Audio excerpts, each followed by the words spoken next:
Good morning दोस्तों, कैसे हो? मैं भी ठीक हूँ। आप इसी प्रकार धैर्य से लॉकडाउन का पालन करें और इससे एक बात सीखें कि हमें लाइन में लगने की आदत डालनी होगी। देखा होगा, हम ऐसे घुस जाते हैं, सॉरी किया और घुस गए। कुछ लोग तो बिना सॉरी किए भी घुस जाते हैं। तो इस तरीके से ऑलवेज इस लॉकडाउन से भी हमें कुछ ना कुछ सीखने को मिल रहा है। ऑलवेज सुरक्षित रहिए, लोगों से दूरी बना के रहिए और कुछ भी करने से पहले धैर्य का पालन करना चाहिए। इससे बड़ा और धैर्य क्या हो सकता है? हम अपनी सारी जरूरतों को छोड़ करके पिछले 1.5-2 माह से धैर्य से अपने घर में पड़े हुए हैं। तो गाइस, आप इसी तरीके से धैर्य का परिचय दें। Best of luck. आज मैं आपको विलियन चैप्टर का दूसरा टॉपिक स्टार्ट करता हूं। कल मैंने विलियन की परिभाषा और वर्गीकरण और सांद्रता ज्ञात करने की इकाइयां पढ़ाया था। आज मैं आपको विलेयता से प्रारंभ करता हूं। डियर गाइस, विलेयता क्या होती है? विलेयता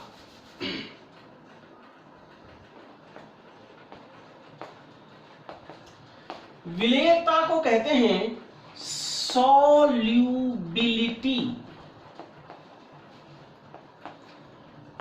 विलेयता, सॉल्युबिलिटी। किसी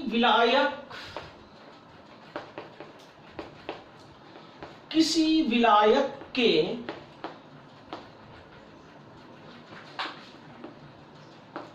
सौ ग्राम या 100 मिली में विलेय की अधिकतम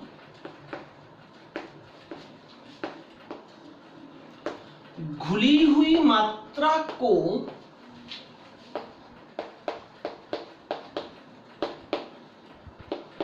विलेयता कहते हैं।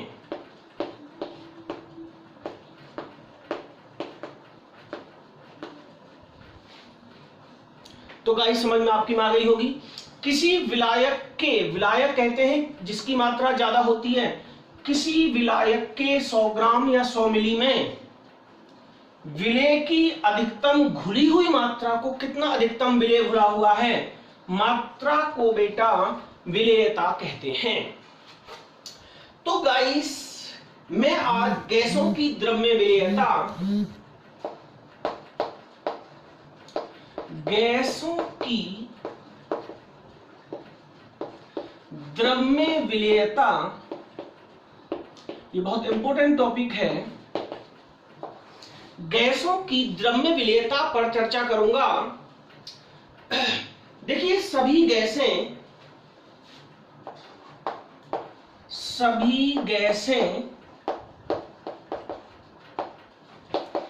जल में विलेय होकर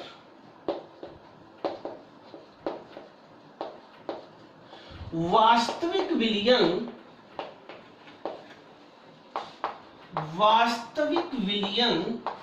बनाती हैं। कैसा विलयन बनाती हैं बेटा? वास्तविक विलयन बनाती हैं। वास्तविक विलयन क्या होता है? वास्तविक विलयन को कहते हैं ट्रू सॉल्यूशन। वास्तविक विलयन होता गाइस जिसमें विलेय और विलायक के कणों को पुनः पृथक न किया जा सके। एक बार घुलने के बाद में फिर वो अलग नहीं होगा, क्योंकि विलेय और विलायक दोनों का जो मोलर साइज होता है, दोनों के कणों का, पार्टिकल्स का जो साइज होता है, वो लगभग कर सेम होता है। इसलिए उन्हें पृथक करना बहुत ही कठिन काम है। समझ रहे ना मेरी बात को? तो इस प्रकार के बने विलयन को, जिसमें विलेय और विलायक के कणों का आकार लगभग समान होता है, उस विलयन को कहते हैं वास्तविक विलयन। तो सभी गैसें जल के साथ मिलकर के क्या बनाती हैं?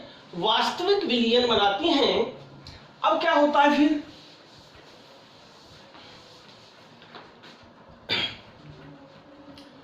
गैसों की जल में विलेयता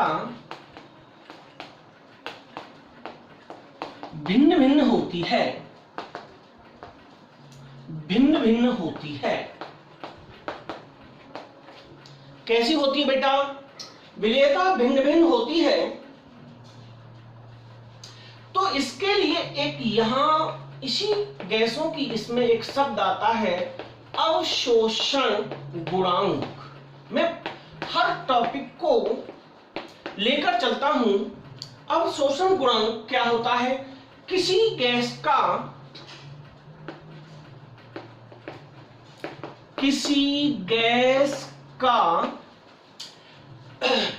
एक घन सेंटीमीटर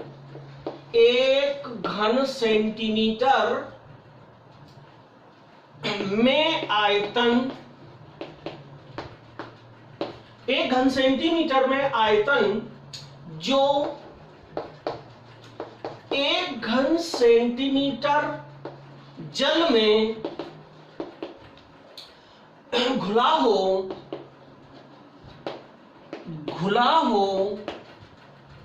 अवशोषण गुणांक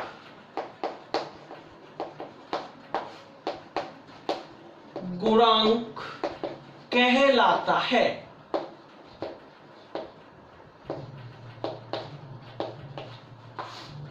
अवशोषण गुणांक कहलाता है किसी गैस का एक घन सेंटीमीटर में वह आयतन जो एक घन सेंटीमीटर जल में घुला होता है। गैस का एक घन सेंटीमीटर आयतन जो जल के एक घन सेंटीमीटर आयतन में घुला होता है, समझ रहे हो बेटा? घुला होता है, उसे कहते हैं उसका अवशोषण गुणांक। गैस की द्रव्य विलेयता ये थी अवशोषण गुणांक। किस किस कारक पर निर्भर करती है वो मैं आपको बता रहा हूं। विलेयता, यह हेडिंग है, गैसों की विलेयता को प्रभावित करने वाले कारक।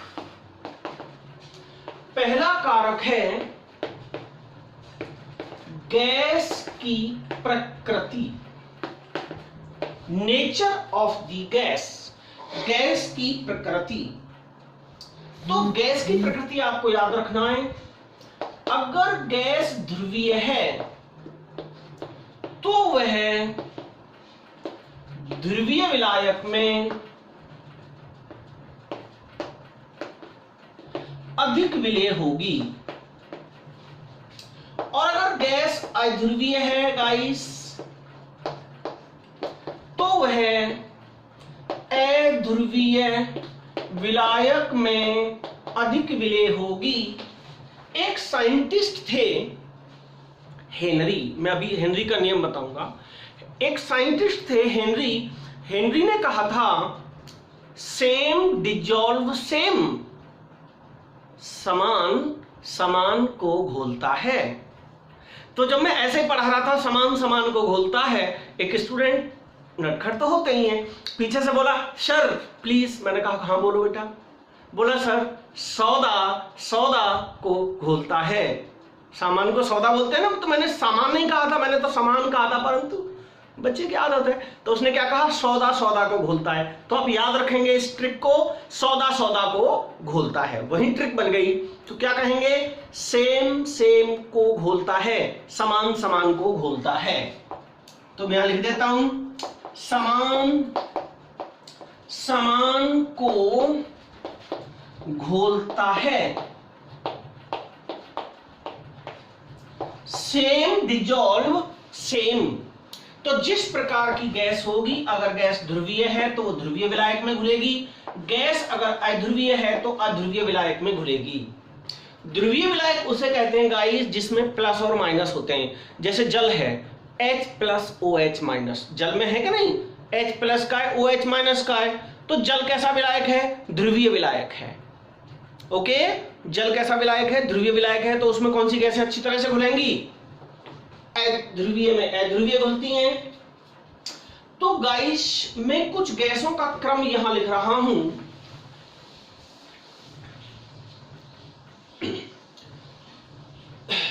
ऐसी गैसें जो विलायक से क्रिया करती हैं अथवा विलयन में आयनित होती हैं, अधिक विलेय होती हैं। तो इसमें याद रखेंगे, ऐसी गैसें जो विलायक से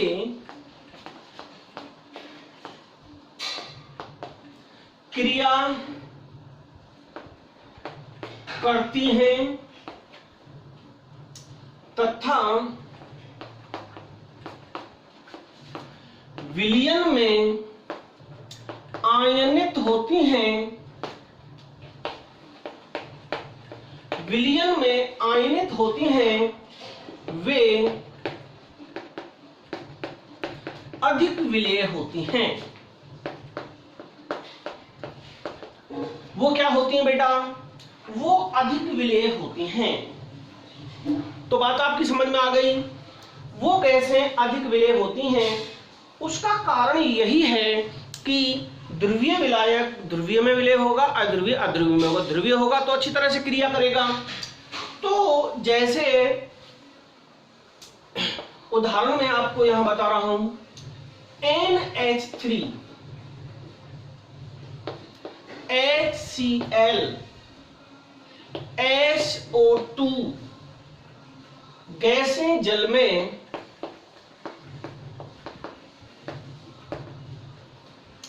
अधिक विलेय होती हैं।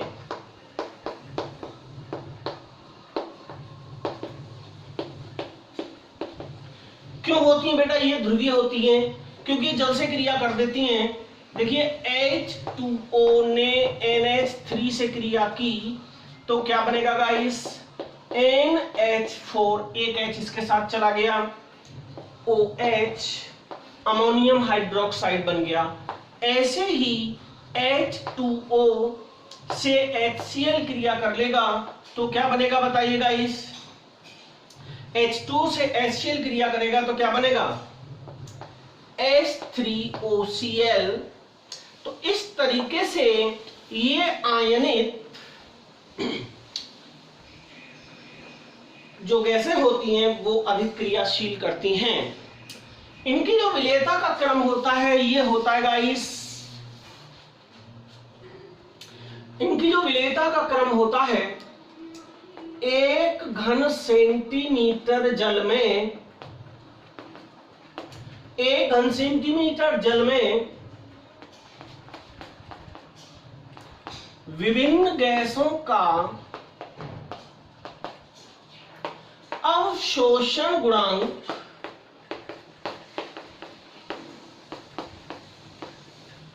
निम्न प्रकार है। NH3 सबसे ज्यादा मात्रा में घुलेगी, याद रखना। HCl उससे कम, SO2 उससे कम। उसका रीजन मैं आपको बताऊंगा। इसकी जो वैलेंसी है वो ज्यादा है, वैलेंसी के ऊपर डिपेंड करता है।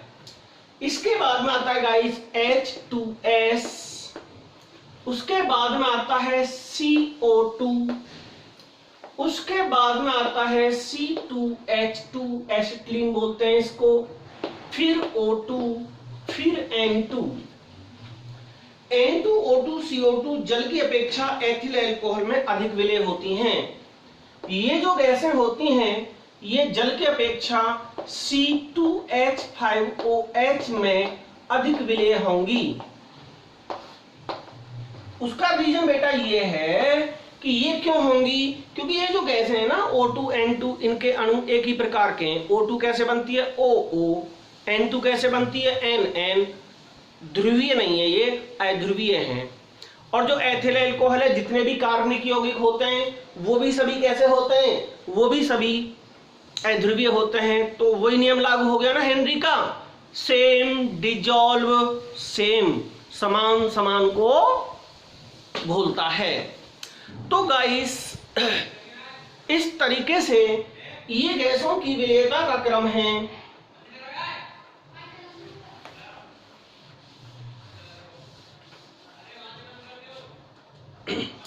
इसके बाद में आता है गाइस नंबर दूसरा होता है विलायक की प्रकृति।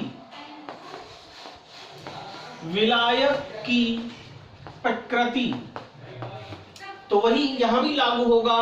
ध्रुवीय विलायक में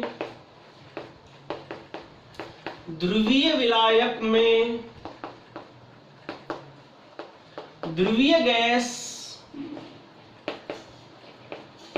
अधिक विलेय होती है।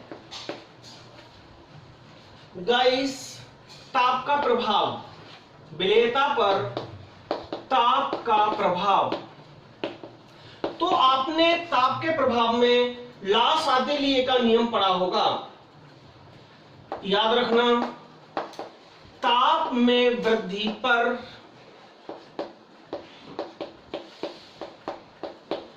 गैसों की विलेयता घटती है। बताएगा कोई क्यों घटती है? ये जो टॉपिक डियर में जो विलेयता पढ़ा रहा हूं ना, आपका कोई भी टीचर नहीं पढ़ाएगा। आप सेकंड चैप्टर किसी का भी पढ़ के देख लेना, आपके कस्बे मोहल्ले में जो भी टीचर पढ़ा रहे हैं विलेयता वाले टॉपिक से टच नहीं करेंगे। डायरेक्ट विलयन की परिभाषा, विलयन के प्रकार और डायरेक्ट पहुंच जाएंगे अनुसंख्यक गुणधर्म पर। तो गाइस मैं क्रम से लेके चल रहा हूं और जो चीज क्रम से पढ़ाई जाती है उसको समझने में आसानी होती है। तो गाइस याद रखेंगे क्या कहा है मैंने, क्रम से पढ़ना है, सीरियल वाइज चलना है। मैंने मेरे अपने 20 साल के शिक्षण काल में कभी भी शॉर्टकट नहीं किया और वही कारण है कि मैं आज सक्सीड हूं, सफल हूं। आज मैं बहुत बड़े इंस्टीट्यूट्स में क्यों पढ़ा रहा हूं, उसका कारण यही है कि मैंने कभी शॉर्टकट नहीं लिया। तो गाइस ये है ताप का प्रभाव। इसके बाद में आती है बेटा ताप के प्रभाव के बाद में दाब का प्रभाव। ये बहुत इंपॉर्टेंट होता है, दाब का प्रभाव।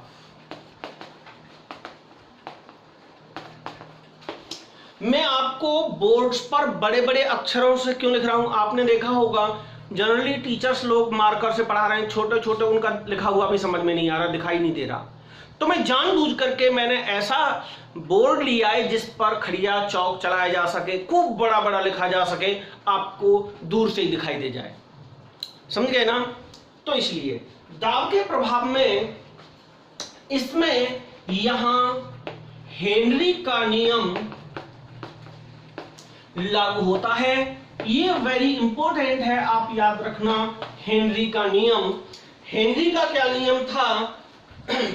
स्थिर ताप पर, ध्यान रखना इस नियम को, स्थिर ताप पर किसी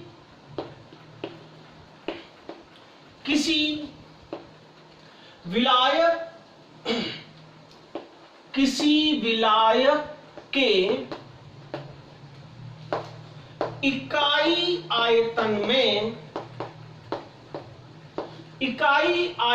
में विलेय गैस की मात्रा घोली गई, विलेय गैस की मात्रा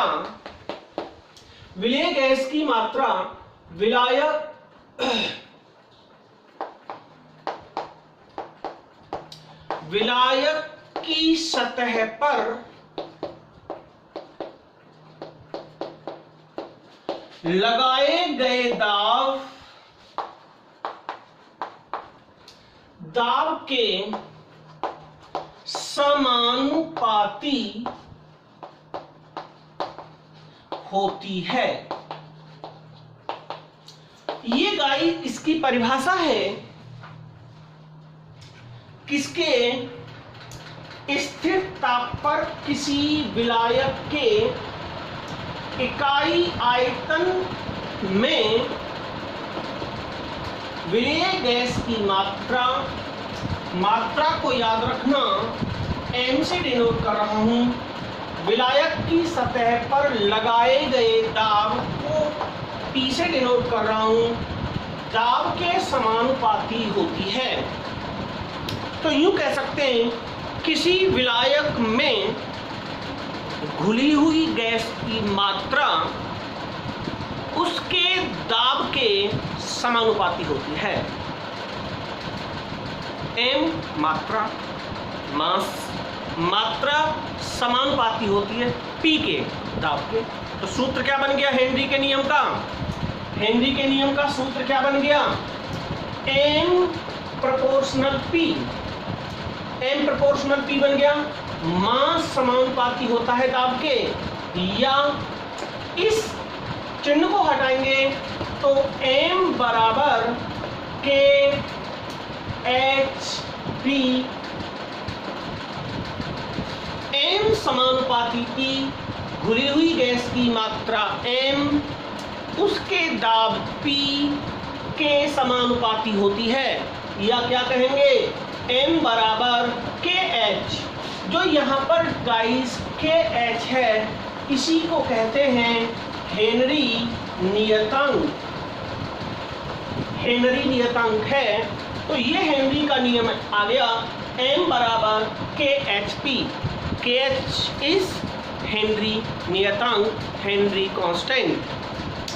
तो डियर गाइस, ये था हमारा हेनरी का नियम, दाब का प्रभाव। तो दाब का क्या प्रभाव पड़ता है? किसी गैस की विलेयता दाब बढ़ाने पर बढ़ेगी। अगर हमने दाब बढ़ाया तो विलेयता भी बढ़ेगी, ये बात कही थी हेनरी ने। अगर हम दाब घटा देंगे तो विलेयता भी घट जाएगी। तो याद रखेंगे ना, ये हो गया गाइस दाब का प्रभाव, हेनरी का नियम। तो देखिए हेनरी के नियम का ग्राफ क्या बनता है। हेनरी नियम का ग्राफीय निरूपण, हेनरी नियम का ग्राफीय निरूपण आ जाता है m, और इस तरफ को लिख लिया P, इस तरफ को लिख ली m। m को कहते हैं बेटा मात्रा, P को कहते हैं बेटा दाब। तो उसने कहा था, याद रखना हमेशा जब कोई चीज किसी के समानुपाती होती है तो वक्र हमेशा सीधी रेखा बनता है, भूलोगे तो नहीं इस बात को।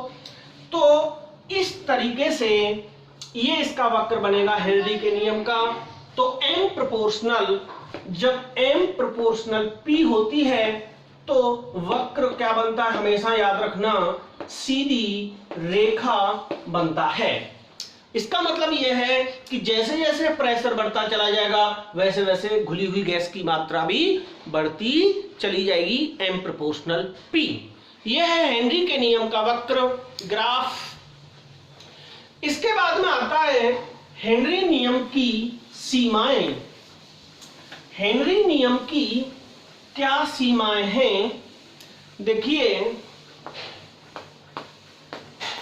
हेनरी नियम की लिमिटेशंस, सीमाएं। सीमाएं का मतलब यह नहीं है कि सीमा नाम की बहुत सारी लड़कियां हैं तो सीमाएं, नो, लिमिट, वैधता। मतलब हेनरी के नियम की क्या वैधता है, हेनरी का नियम कहां तक लागू होता है, उसकी क्या शर्त है, हेनरी नियम की शर्त, सीमाएं, लिमिट। स्टूडेंट की क्या सीमाएं होती हैं बताना? क्या स्टूडेंट की यह सीमा होती है कि स्कूल के गेट पे जाए और जा करके डांस ठोकने लगे? ये सीमा है क्या? यूनिफॉर्म में भी ना जाए, बच्चों से खामोखा झगड़े, तो ये स्टूडेंट की सीमाओं में नहीं आता। अनुशासन में रहे, यूनिफॉर्म में रहे, अपना होमवर्क डेली करे, लर्निंग करे, अच्छा शिष्टाचार करे। तो उसी तरीके से हेनरी नियम की क्या क्या लिमिट हैं, वैधता है, मैं बता रहा हूं आपको। हेनरी नियम की सीमाओं में नंबर 1, दाब बहुत अधिक ना हो, तभी ये नियम काम करेगा। दाब बहुत अधिक ना हो तो ये नियम काम करेगा। नंबर 2, ताप बहुत कम, ताप बहुत कम ना हो। नंबर 3, गैस विलायक से रासायनिक क्रिया न करे, विलायक से रासायनिक क्रिया न करे, अर्थात न तो संगुणित हो और न ही आयनित हो। इसका क्या मतलब है?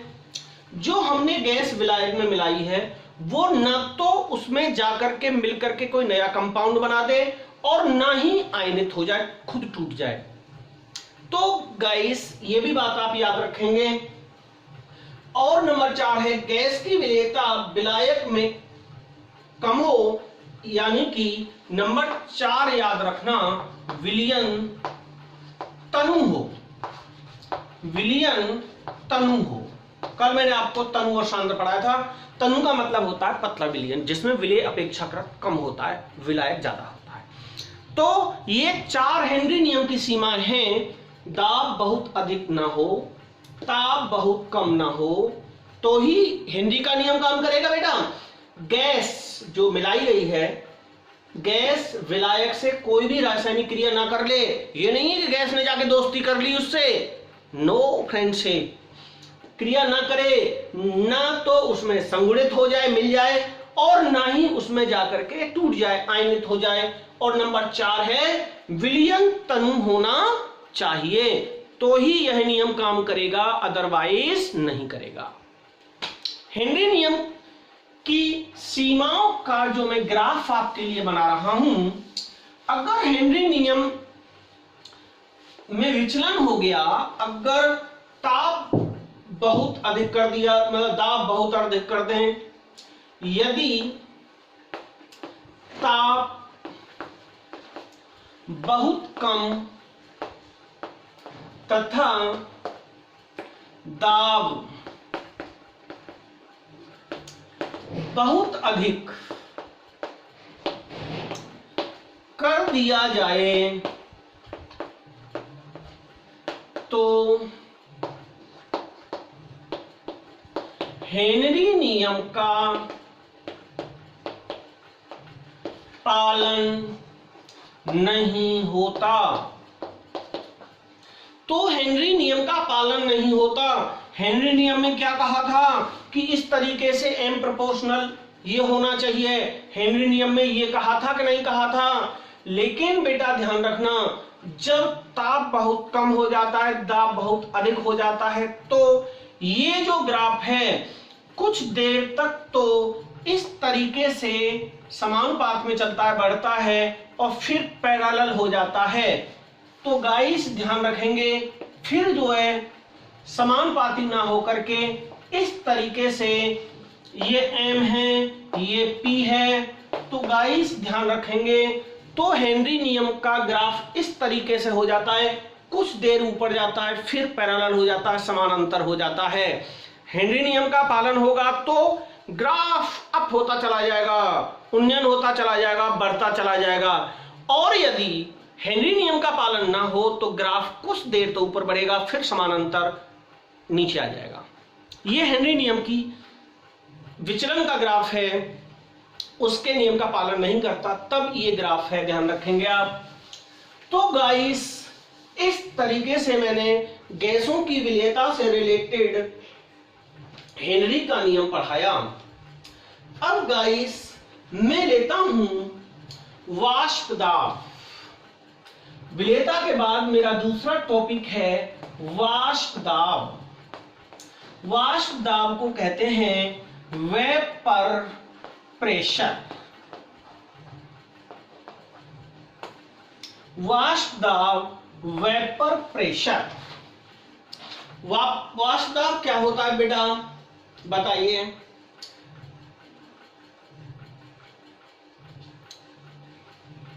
देखिए ये कोई पात्र है, खुला हुआ पात्र है, और इसमें भरा हुआ है विलायक, मान लो H2O भरा हुआ है। अकेला विलायक भरा हुआ है। पहले मैं आपको समझा रहा हूं। इसमें विलायक भरा हुआ है।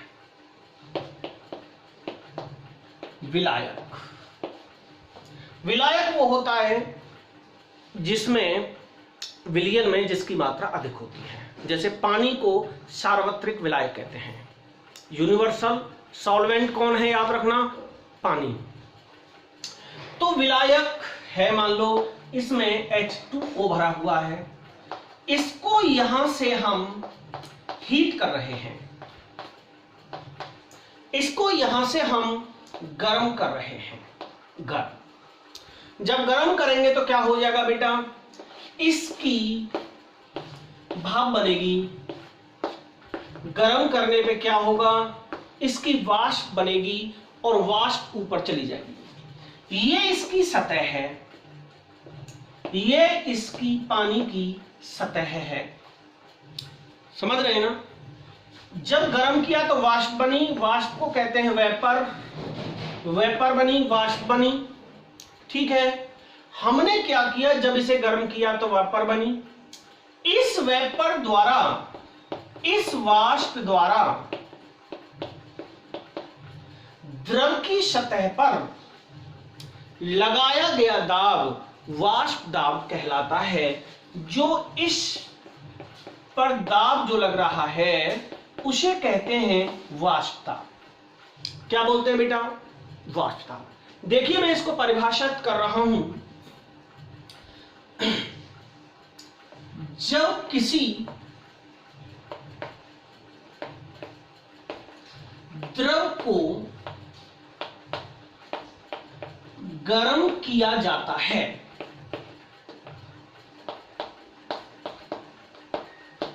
तो उसकी वाष्प बनती है, वाष्प बनती है।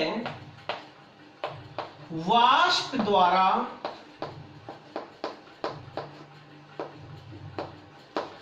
द्रव की सतह पर लगाए गए दाब को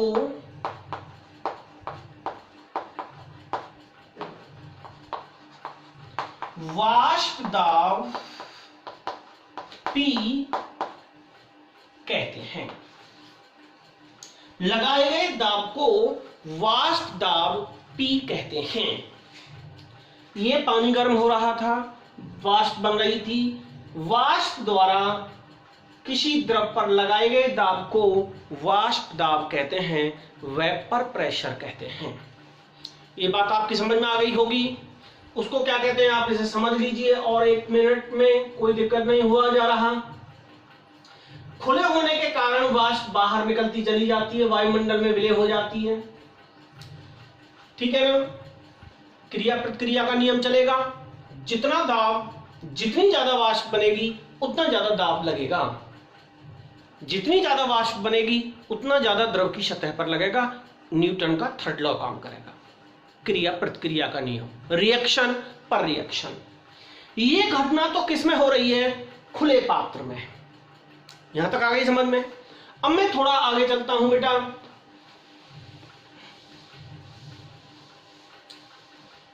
ये तो अभी हुआ था खुले पात्र में। अगर क्रिया यही हम गर्म कर दें बंद पात्र में, अगर इस क्रिया को हम गर्म करें बंद पात्र में तो क्या होगा बताइए।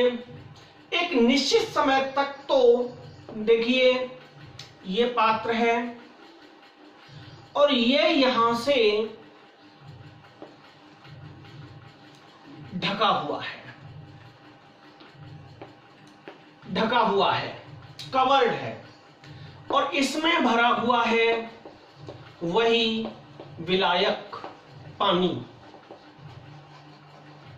आधा खाली है ऊपर से, ये इसकी सतह है, इसमें भरा हुआ है। अब क्या हो रहा है, जब इसे हम गर्म करेंगे, जब इसे हम यहां से हीट करेंगे तो क्या होगा बेटा बताना। कुछ देर तो, कुछ समय तक तो वाष्पीकरण होगा, जब तक इसमें यहां तक गर्म होकर के वाष्प भर जाएगी तो कुछ देर तो वाष्पीकरण होगा। अब चूंकि ये वाष्प बाहर तो जा नहीं पा रही, तो क्या होगा बेटा, वाष्पीकरण की क्रिया रुक जाएगी, वाष्पीकरण की क्रिया थम जाएगी। यानी कि ये जो वाष्प बनी है, फिर ये वाष्प, यहां टेम्परेचर ज्यादा है, नीचे ऊपर टेम्परेचर कम है, तो टेम्परेचर कम की वजह से इस वाष्प का संघनन हो जाएगा, कंडेंसेशन हो जाएगा, यानी कि ये लिक्विड फॉर्म में बदलने लगेगी, द्रवित हो जाएगी। तो द्रवित हो जाएगी तो ये जो वाष्प है फिर इसी में आके टपकने लगेगी। कहने का मतलब, जब गर्म किया था तो पहले तो हुआ था वाष्पन, समझ रहे हैं ना, गर्म करने पर जब इसे हम गर्म कर रहे थे तो वाष्पन हुआ था। अब क्योंकि ये लिड बंद है, ढक्कन इसका बंद है, तो क्या हो जाएगा बेटा, तो यहां की अपेक्षा टेम्परेचर कम है यहां, तो उसकी अपेक्षा ठंडा हो रहा है। तो क्या हो जाएगा, जब हमने द्रव को गर्म किया था तो क्या हुआ था, अभी सॉरी जो मैं लिख रहा था सही लिख रहा था, वाष्पन हो रहा था, और वाष्पन को हम ठंडा कर दें तो क्या हो जाएगा, संघनन हो जाएगा, और संघनन को फिर गर्म कर दें, यानी कि वाष्प से द्रव में बदल जाएगा, और द्रव को फिर गर्म करेंगे तो फिर वाष्प में बदल जाएगा, वाष्प को ठंडा करेंगे तो द्रव बन जाएगी, द्रव को गर्म करेंगे तो, यानी कि अगर विलायक को हम बंद पात्र में गर्म कर रहे हों तो पहले वाष्पन होता है फिर संघनन होता है, क्योंकि वाष्प बाहर तो जा नहीं रही है, तो क्या हो जाएगा बेटा, वो ही उल्टी होकर के फिर जो है वाष्प द्रव में बदल जाएगी, फिर उसी में क्रिया ऐसे चलती रहेगी। इसे कहते हैं साम्यावस्था। तो याद रखेंगे, अगर वाष्पीकरण बंद पात्र में हो रहा है तो वाष्पन और संघनन में साम्यावस्था होती है, इक्विलिब्रियम पोजीशन होती है। साम्यावस्था जानते हैं ना, वाष्प को द्रव में बदलना, द्रव को फिर वाष्प में बदलना, ये वाष्पन से संघनन और साम्यावस्था का उदाहरण है। अब गाइस क्या होता है,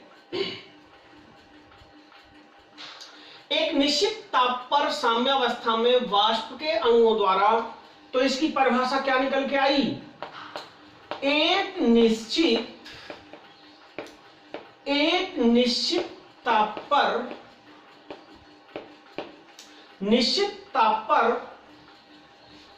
साम्यावस्था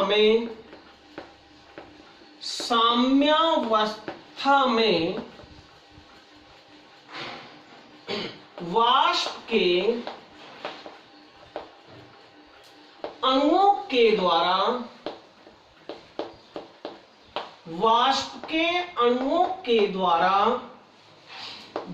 की सतह पर उत्पन्न किया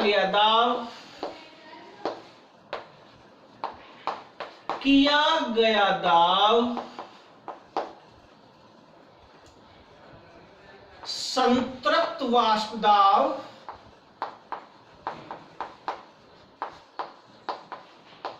या वाष्प दाब कहलाता है। ये इसकी डेफिनेशन है।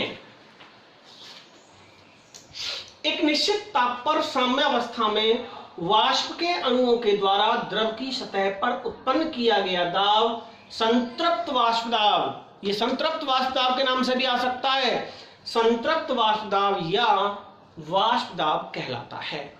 और वाष्प दाब को P से डिनोट करते हैं। ये गाइस हो गया तुम्हारा वाष्प दाब।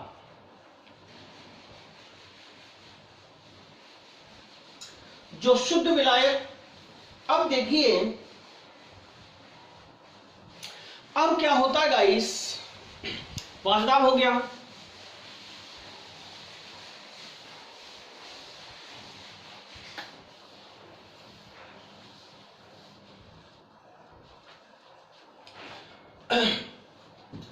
वाष्प दाब से रिलेटेड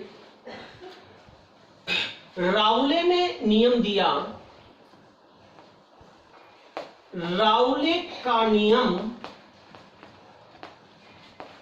ये इस परीक्षा में राउल्ट का नियम से भी पूछा जा सकता है। राउले का नियम या राउल्ट्स नियम। राउले ने वाष्प दाब से संबंधित दो नियम दिए। पहला नियम कौन सा था गाइस? नंबर फर्स्ट, वाष्पशील विलेय युक्त। पहला था वाष्पशील विलेय युक्त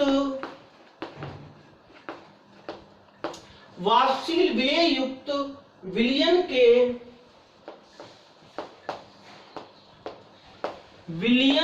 के लिए राउले का नियम। वाष्पशील के लिए। और दूसरा था बेटा अवाष्पशील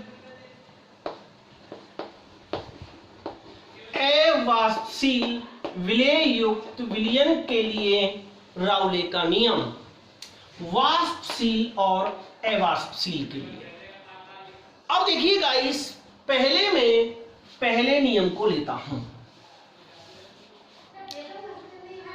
वाष्पशील के लिए क्या होगा बेटा? इस प्रकार के जो विलयन होते हैं उनके वाष्प दाब इस प्रकार के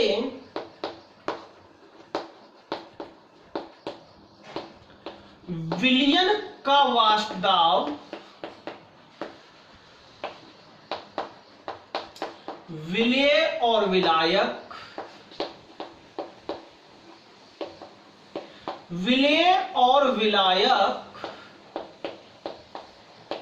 दोनों घटकों पर निर्भर करता है। जो वाष्पशील विलेय युक्त विलयन होते हैं ना, मतलब विलेय की भी वाष्प बन सकती है और विलायक की भी वाष्प बन सकती है, भाप दोनों की बन सकती है, विलेय की भी और विलायक की। मतलब विलयन में दोनों चीज की वाष्प बनेगी। तो जो विलयन का जो वाष्प दाब होगा उसकी सतह पे जो लगेगा दाब वो दोनों घटकों पर निर्भर करेगा ना, विलेय पे भी निर्भर करेगा और बेटा विलायक के अणुओं पर भी निर्भर करेगा। विलेय के अणुओं तथा विलायक के दोनों के अणुओं पर निर्भर करेगा। तो इसलिए इसका जो मैं आपको बता रहा हूं, अब आगे बता रहा हूं। फिर इतनी बात बताई पहले तो मैंने, दोनों पर निर्भर करेगा। अब देखिए गाइस, तो उसने कहा था प्रत्येक घटक का आंशिक दाब उस घटक के मोल भिन्न के समानुपाती होता है। इस नियम की परिभाषा क्या है? निश्चित ताप पर, राउले के पहले नियम की डेफिनेशन क्या है? निश्चित ताप पर वाष्पशील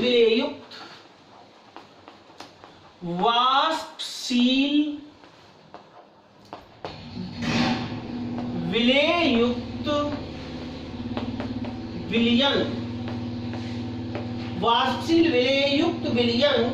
में प्रत्येक घटक का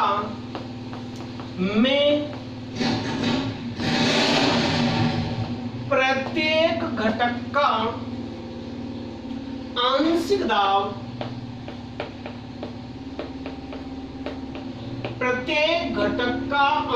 दाब उस घटक के मोल अंश, इसको मोलर प्रभाज भी कहते हैं, पढ़ा होगा आपने 11th में। उस घटक के मोल अंश के समानुपाती होता है। उस घटक के मोल अंश के समानुपाती होता है। यह है राउले का प्रथम नियम। तो क्या हो गया गाइस, मान लो उनके आंशिक दाब, माना कि घटक ए तथा बी के आंशिक दाब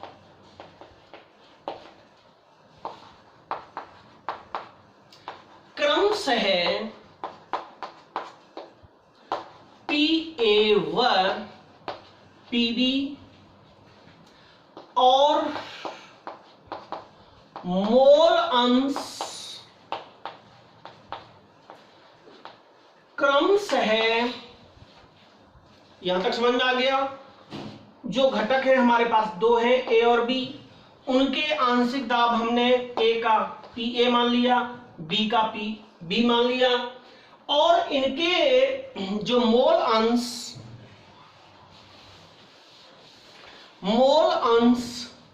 क्रमशः XA तथा XB हैं। XA तथा XB हैं। राउले के अनुसार क्या कहा था उसने कि समानुपाती होते हैं। तो PA समानुपाती हो गया किसके, XA के, तथा PB समानुपाती हो जाएगा किसके बेटा, XB के। हो जाएगा कि नहीं हो जाएगा। तो इसको हम कैसे सॉल्व कर सकते हैं, यहां से आगे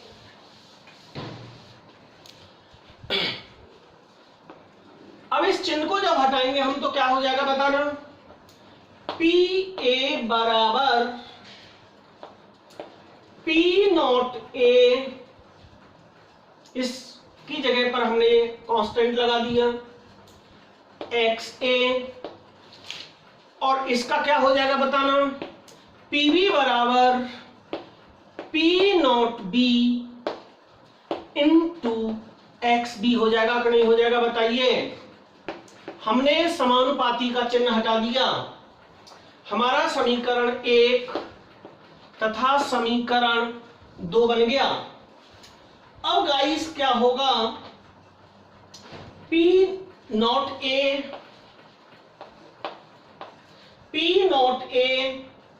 एवं P0B शुद्ध अवस्था में वाष्पदाब हैं। घटक A तथा B के शुद्ध अवस्था में वाष्पदाब हैं, जिनको हमने कांस्टेंट माना है, ये ध्यान रखना। तो गाइस हमारा सूत्र क्या बन जाएगा, तो हमारा सूत्र क्या बन जाएगा राउले के नियम अनुसार बताइए। तो ये बन जाएगा P टोटल बराबर, P टोटल का मतलब है कुल दाब, बराबर PA प्लस PB। क्योंकि मैंने आपसे थोड़ी देर पहले कहा था कि अगर विलेय और विलायक दोनों की वाष्प बनती है तो विलयन का कुल दाब उनके आंशिक दाब के योग के बराबर होगा। यहां तक समझ में आ गया। ये इसे मैं क्या लिख सकता हूं, अतः विलयन का कुल दाब, विलयन का कुल दाब विलेय तथा विलायक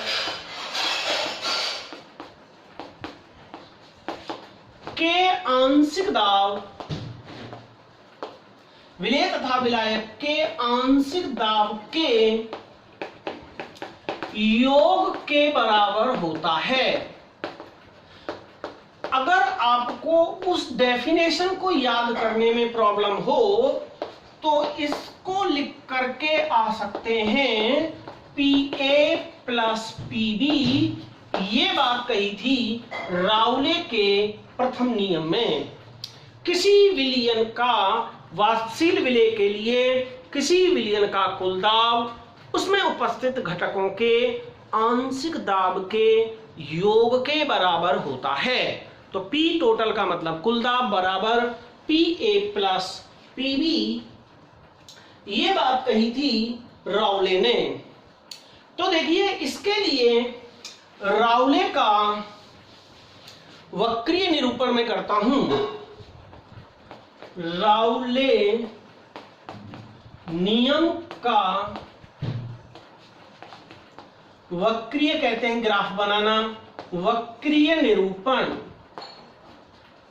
राउले नियम का वक्रीय निरूपण, राउले के नियम से ग्राफ का बनाना। तो उसने क्या कहा था कि टोटल के बराबर होता है। देखिए गाइस बड़ा सिंपल है, अब तक जो आपने ग्राफ बनाए थे उनमें केवल ये लाइन होती थी एल आकार की। अब क्योंकि यहां दो चीज हैं तो इधर हम दर्शाएंगे P नॉट A को और उधर दर्शाएंगे हम P नॉट B को। ये शुद्ध अवस्था के दाब हैं। तो गाइस इधर वाष्प दाब, P का मतलब होता है वाष्प दाब का क्रम है और इधर दोनों का मोल अंश का क्रम है। तो गाइस इधर हम लेंगे XA, XA का मोल अंश आपको पता है, मोल अंश का जो योग होता है वो एक होता है। XA प्लस XB याद रखेंगे हमेशा, XA प्लस XB बराबर जो होता है वो हमेशा एक होता है। तो जब हमने XA एक मान लिया तो हमारा XB बराबर क्या हो जाएगा, यहाँ 0। इधर हम मान लेंगे क्या, XB को 1, तो यहाँ XA बराबर हो जाएगा 0। एक तरफ को हमने मान लिया विलय, एक तरफ को मान लिया हमने विलायक। तो गाइस क्या होगा हमारा, तो देखिए इस तरीके से हम ग्राफ बनाएंगे।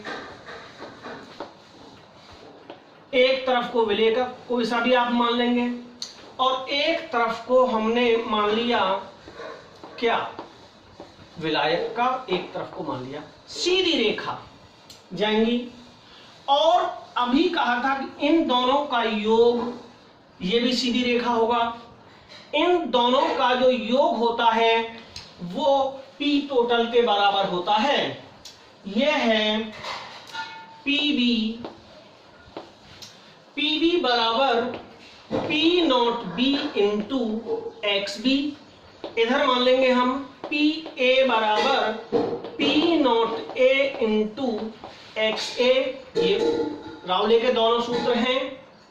आपको अगर ये भी याद ना रहे PB नॉट XB तो खाली PB लिख सकते हैं और यहाँ PA लिख सकते हैं और यहाँ लिख देंगे कुल दाब है, यहाँ लिख देंगे P टोटल बराबर PA प्लस PB, दोनों का योग है। ये राउले के नियम का वक्रीय निरूपण है।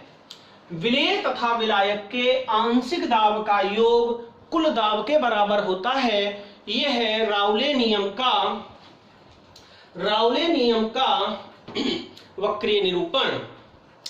इसके बाद में गाइस अब मैं बताता हूं आपको राउले का दूसरा नियम।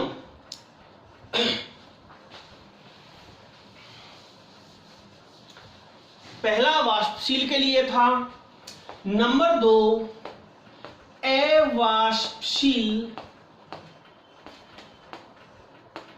अवाष्पशील विलय युक्त विलयन का वाष्प दाब। अवाष्पशील विलय युक्त विलयन का वाष्प दाब। तो देखिए अवाष्पशील है मतलब यह है कि विलय की वाष्प नहीं बन रही, यहां केवल विलायक की वाष्प बन रही है, विलय की वाष्प नहीं बन रही। तो क्या कहेंगे, किसी अवाष्पशील विलयन युक्त विलयन का वाष्प दाब विलय के मोलर प्रभाज, इसी को कहते हैं मोल अंश, के समानुपाती होता है। किसी अवाष्पशील विलययुक्त विलयन का वाष्प दाब विलय के मोलर प्रभाज के समानुपाती होता है। विलय के मोल अंश का सूत्र क्या होता है बताइए? वाष्प दाब में अवनमन, अवनमन शब्द याद रखेंगे, कल मैं आपको इसी टॉपिक को पढ़ाऊंगा। वाष्प दाब में अवनमन विलय के मोलर प्रभाज के बराबर होता है। ये बात बताई थी, आप इस शब्द को याद रखेंगे। वाष्प दाब में अवनमन, अवनमन कहते हैं कमी को। वाष्प दाब में कमी क्यों आ जाएगी? क्योंकि विलय की तो वाष्प बन नहीं रही, तो वाष्प दाब में अवनमन हो जाएगा। तो कल मेरा टॉपिक होगा वाष्प दाब में अवनमन। तो गाइस क्या सूत्र हो जाएगा हमारा? P not minus P not minus P upon P not A, ये विलय का मूल अंश है, बराबर XA। यह सूत्र है वाष्प दाब में आपेक्षिक अवनमन का। इसको आप ऐसे भी लिख सकते हैं, P minus PS upon P बराबर XA। P है शुद्ध विलायक का वाष्प दाब, जिसे P नॉट भी कह सकते हैं। PS है विलयन का वाष्प दाब। P minus PS upon P बराबर XA विलय के मोल अंश के बराबर होता है, XA। तो ये वाला आप याद रखेंगे। कल का जो मेरा टॉपिक होगा वो इससे आगे का होगा। तो डियर गाइस, आज का मेरा टॉपिक था विलयता और वाष्प दाब। वाष्प दाब से रिलेटेड मैंने राउल्ट के दोनों नियम आपको पढ़ाए। आज का बहुत ही इंपॉर्टेंट टॉपिक था, आपको कोई भी टीचर नहीं पढ़ा पाएगा। आप अपने टीचर से कहें कि सर वो वीडियो बना के भेजो जिसमें विलयता और वाष्प दाब राउले का नियम हो। तो गाइस कल राउले के नियम को मैं इस वाष्प दाब में अवनमन से रिलेटेड आगे तीसरे लेक्चर में व्याख्या करूंगा। आज के लिए बहुत बहुत धन्यवाद, आपने मेरा वीडियो देखा। निश्चित रूप से चैनल को सब्सक्राइब कर लें, बेल आइकन को दबाना ना भूलें, जिससे कि आपको अपडेट्स मिलती रहे, मेरा आने वाला वीडियो की सूचना मिलती रहे। तो डियर गाइस, कमेंट्स के द्वारा बताएं मेरा वीडियो कैसा लगा। कल तक के लिए गुड बाय, नमस्कार।